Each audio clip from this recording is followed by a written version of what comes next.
talking ball. Let's get into the first topic, and that's defensive line. You're probably going, Clayton, why are we starting with defensive line? That's not really a top need, although we would take one if a stud falls.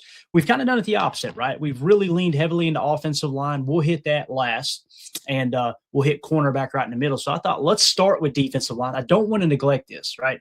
I don't want to steer away from the fact that we always talk about three techs are so important, right? And defensive tackle in general, but three techs, you guys know if you got a dominant nose tackle, he can play three tech as well. Sometimes you got a guy that's just a three tech and can't play nose, or sometimes you got a nose that can't play three tech. But what I want to do is talk about the top defensive line prospects according to our board. Okay, so keep in mind what we're looking for is the final grade on our board as it sits right now. And again, this is going to continue to shuffle. It's going to continue to maneuver. If you guys are a part of our Patreon group, you've got access to this. You've already seen this happen, right? You're already seeing guys start to shuffle around. It's going to shuffle big time when we get the Dane Brugler data in, when we get Daniel Jeremiah's full list in, when we get the RASs in, Greg Cosell bonus, the whole 9 yards. Everything's going to continue to shuffle around, all right? And also, Walter football aspect of our draft board. If you guys think there's somebody else you would rather us use rather than Walter football, because we did use the 33rd team, we don't have access to their data now. It seems like they're doing some things a little bit different this year. So if you have someone else you would rather have represent there, I'm not saying we'll choose it, but I'd like to hear everybody's voice in the Patreon group. You guys let me know in the Patreon group, okay? You can do it on the draft board link chat would be the best way to put that. Say, hey, I would like to see this implemented. And it could be, Trevor Sickam. It could be whoever, right? So let me know who your favorites are. All right, defensive line prospects. Here we go. Caden McDonald leading the way. 25.2 is the final grade. Okay, the average before Daniel Jeremiah's 33 spot was 17.3. So the numbers I really want you to key in on is the consensus big board going in. They had him at 21. We've got a 25.2 grade on Caden McDonald. Okay, now, will he be around when the Packers pick at 52? I feel comfortable saying absolutely not. Right now, with that being said, if he were to fall to 52, that would be a great value pick. I think we would all agree. So again, 25.2 is where he lands. Caleb Banks is the number 2 defensive tackle out of Florida. He was at the Senior Bowl. We did not give a Senior Bowl bonus. Keep in mind, guys, we're trying to be really stingy with the bonuses because you get some websites that they're going to prop up certain universities, right? They're going to prop up certain prospects because they want that pipeline to continue to grow into the NFL because it makes it easier to recruit in college. Hey, look, we're an NFL pipeline. So we're being real stingy with these things. There's only two defensive linemen that got bonuses for the All-Star week. That was Lee Hunter, and that was Rayshon Benny out of Michigan, okay? And Rayshon Benny significantly lower on the list. However, that's a good value pick at the very bottom. Let's fall back to Caleb Banks. So, again, Senior Bowl participant, currently was in the 29 spot on the consensus big board. We have a grade of 31.2 on him. So that's right there in that range. That would be a good pick around 29. If he were to fall to 52, absolutely. All right. Next, one of my draft crushes, and we'll see if he maintains a draft crush. Hey, look, man, things get old, right? We may move on from Kristen Miller. But Kristen Miller, defensive tackle out of Georgia, was currently sitting in the 33 spot. We gave him a 32.0 grade, so a great pick right there at the end of the first round, in my opinion. Some people will treat that tier 1 position of importance, 3-tech defensive tackle, with a little more value. So they may reach on him a bit. They may reach a tier, if you will, right? That could be the case as well. So, again, he's sitting there with a 32 grade. Again, low number wins, guys. Peter Woods, defensive tackle out of Clemson. The consensus big board has him in the 9 spot. The PFF big board has him in the PFF big board has him in the 9 spot. The consensus big board has him at 12. We got a 36.7 grade on him, guys. And again, it's got a lot to do with the PFF grade, his final year in college, although we do pull the 26th highest graded PFF grade, which is a solid grade there from 24. But the main thing that's propping him up is where he sits on the PFF big board and the consensus big board. Okay. Daniel Jeremiah seems to agree more with us. He's got him in the 34 spot, while the consensus big board had him as a borderline and in some cases a top 10 pick. Walter football had him at 23rd. So he lands there with a 36.7. So again, at 52, absolutely run the card on Peter Woods. Would definitely take him, right? So he's probably going to be gone. He'll be long gone, I believe, because I do think he will be drafted significantly higher. And keep in mind, I'm not saying our board is better than anything else and we're going to knock this out of the park. We've been really, really good in the past. And I say we like as if, it's not my opinion of these prospects. If we got new people here, understand, I didn't watch the prospects and go, here's where I would rank these guys. I'm sorry, man. I don't know if it's a lack of an ego or just or maybe it's a lack of what am I trying to say, self-confidence, but I don't trust myself enough to watch the tape and truly grade out players. I don't. So I like to take people that I trust across the draft community, put all this information into one pot, and come up with a grade, if you will. So again, Peter Woods probably going to be gone at 52 with a 36.7 grade. Next, Lee Hunter. This is a lot of people's draft crush. Dominated during the Senior Bowl week. He's a guy that was sitting in the 48 spot on the consensus big board. Okay. So this is why I like to get the information in early. We had him sitting in the 48 spot because consensus big board did. PFF big board had him at 53. We have a 49.1 grade on him. So people are going to skyrocket Lee Hunter to the top of the list, right? He's probably going to creep up. I wouldn't be surprised if he creeps up in the top 20. And keep in mind, before the Senior Bowl week, they had him at 48. That's why I like to get that information in early so we're not swayed too far in our opinion, right, by the Senior Bowl. He gets a 5-point bonus. Daniel Jeremiah going into Senior Bowl week, keep in mind this isn't after Senior Bowl, had him at 26. Walter Football had him at 80. Now, one of those seem like they don't belong. That seems really low for me from Walter Football, but his grade of 49.1 is what we came up with. So if Lee Hunter falls to 53, I would be okay with taking him, right? That's a slam dunk. Absolutely. He's worthy of the 52nd pick. No doubt about it. We got a 49.1 grade. It's a position of tier 1 importance. Some people believe he can kick over to 3-tech. He's a massive human being. And again, it's all about situational deployment when you get to the National Football League, right? So I'm okay with Lee Hunter being drafted. However, when we go to draft and there's a Jennings dunker that's like 23rd or 24th on our board, whatever he lands at right now, the value is too great for those other guys. Too many tiers up to just go, oh, well, Lee Hunter's a dog. We better take him here, right? That's called reaching for need when you do that. And when you stick to the board, it just so happens you need offensive linemen too. So essentially what you're saying is you're willing to pass up on, if you're willing to take Lee Hunter just because he's a defensive tackle and we've got him at a 49.1 and we're going to pass up on somebody in the 20s, let's say a 25 grade, just because it's a little, it may be I don't even know if it's a little bit more of a position of need, but it's a tier 1 position of importance. You're talking about potentially passing up on an all-pro, right? A top 20 talent, a top 25 talent that could potentially be an all-pro, and taking a guy that may not even start right out of the gate because let's be honest, a 49.1 is a second-round grade, right? Most of the time they don't expect second-rounders to start. I mean, look, Edgerrin Cooper is a dominant stackbacker, right? We love Edgerrin Cooper. We took him in the second round.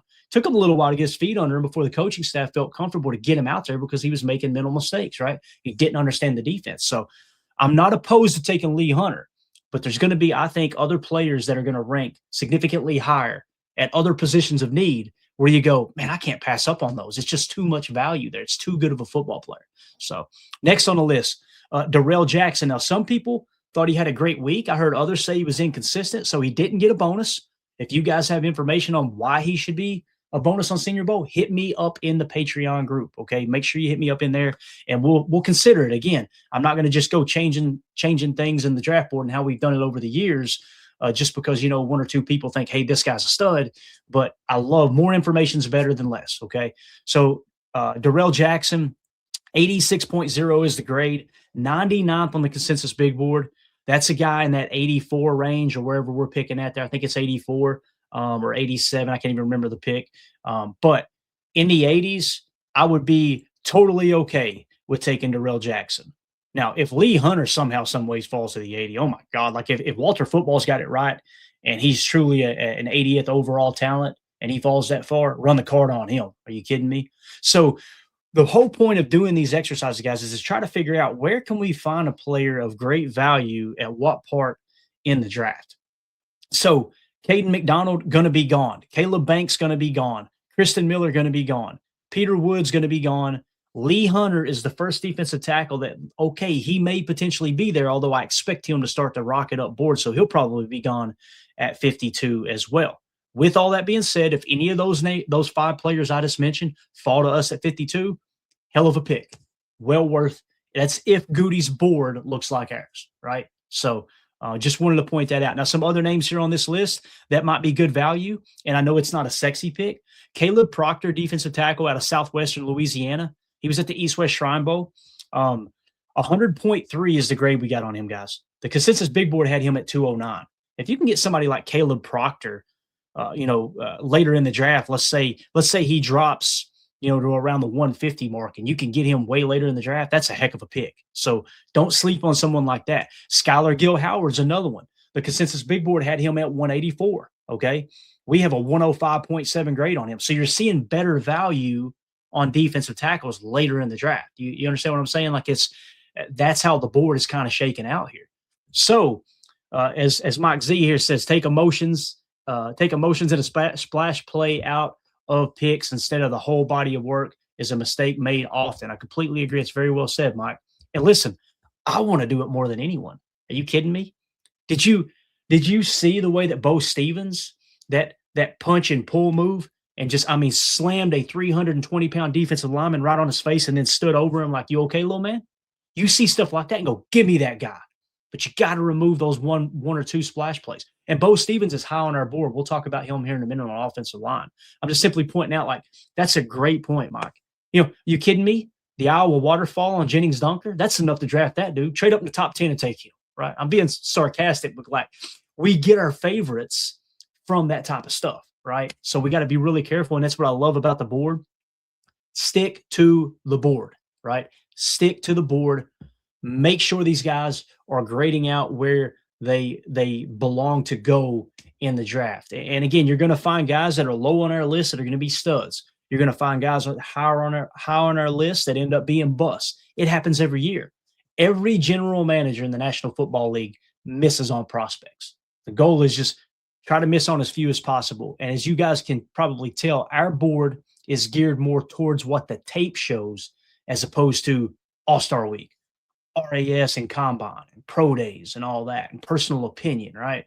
So Skylar Gill-Howard, one to keep an eye on. Dante Corleone is one that I don't think is a great pick, okay? And the reason being, some people have him at 90, like consensus big board had him at 91. PFF big board has him at 59. We've got a 109.2 on him. So that's a reach. You know what I'm saying? That's a reach. If someone's willing to take him at 59, that feels like a big reach there. DeMonte Capehart, we've got a 125.7 on him. That's about where the consensus big board has him at 134, and PFF big board has him at 165. So that wouldn't be a bad pick there, right? Around that mark.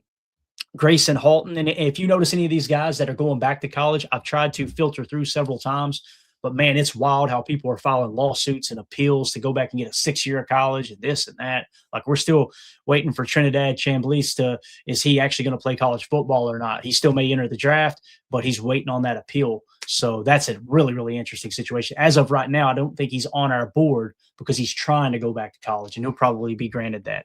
We got college players 73 years old playing college football now, which is wild. I wonder what classes they're taking. Right. Domonique Big Citrus Orange, defensive tackle out of Iowa State, 129.0. I know he was a fan favorite like Chris N. I think Chris N's kind of cooled down on him a little bit, but, in the beginning, I was excited about him too. You get the information in the board. We got a 129 on him, guys. 129. He was 69th on the consensus big board and 65th on the PFF big board. Big Citrus, man. Name, big body, love the dude, charismatic, right? Man, 129 grade with the 69th pick it's a reach according to our board, right? So we've kind of cooled off on him a little bit, and that may change. We'll see as more data goes into the board. Tim Keenan, the third defensive tackle out of Alabama, 134.0. That's about where the consensus big board has him at 138. PFF has him around 129, so that's about where he belongs. Nick Barrett, defensive tackle out of South Carolina, 145.5. Consensus big board 189 is where they had him. That would be a solid pick around the 140 mark, something like that.